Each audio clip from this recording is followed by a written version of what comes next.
అత్తమ్మటివికి స్వాగతం. అత్తమ్మటివిలో ఈరోజు అస్సలు చేదు లేకుండా కాకరకాయ మసాలా కూర ఎలా తయారు చేయాలో ఈ వీడియోలో చూద్దాం.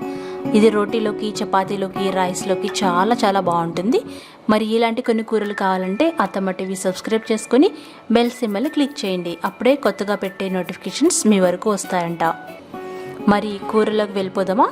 ఈ కూర తయారీ కోసం మీడియం సైజులో పొడుగ్గా ఉన్న కాకరకాయలు తీసుకోవాలి. వాటిని చక్కగా స్క్రాప్ చేసేసేయాలి. ఈ కూర అస్సలు చేదుగా ఉండదన్నమాట. ఈ కాకరకాయ తొక్కుతో కూడా ఒక వంట చేసుకోవచ్చు, దాన్ని నేను తర్వాత చూపిస్తాను. ఇప్పుడు మనం స్క్రాప్ చేసుకున్న కాకరకాయల్ని శుభ్రంగా కడుక్కోవాలి.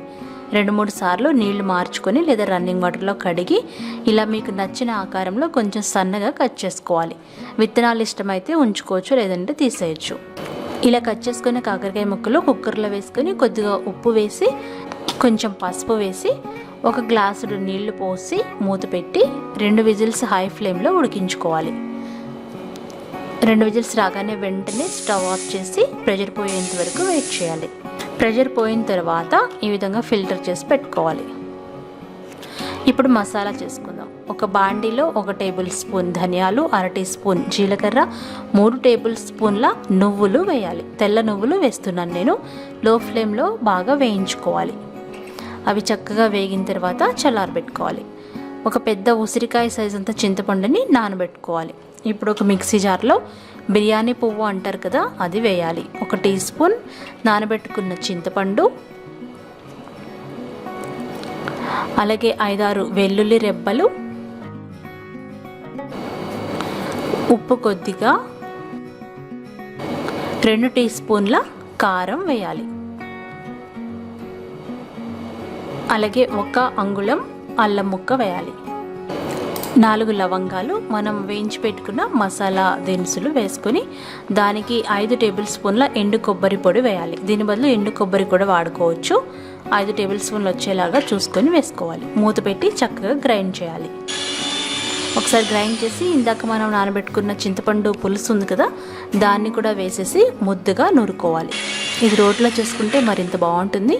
ఈ విధంగా తయారైంది. ఇదే సీక్రెట్ మసాలా. అలాగే ఒక పెద్ద నిమ్మకాయ సైజ్ అంత బెల్లాన్ని తురిమి పెట్టుకోవాలి. ఇది ఎక్కువ కూడా వేసుకోవచ్చు మీ ఇష్ట ప్రకారం. ఒక బాండీలో 5 టేబుల్ స్పూన్ల నూనె వేసి వేడైన తర్వాత ఆవాలు, జీలకర్ర వేసి చిటపట్లాడేంత వరకు వేయించాలి. ఆ వేగిన తర్వాత 2 రెబ్బల కరివేపాకు వేయాలి. ఆ తర్వాత మనం గ్రైండ్ చేసి పెట్టుకున్న సీక్రెట్ మసాలా ముద్ద వేసి బాగా కలుపుతూ 5 నిమిషాలు చాలా తక్కువ మంట మీద వేయించుకోవాలి.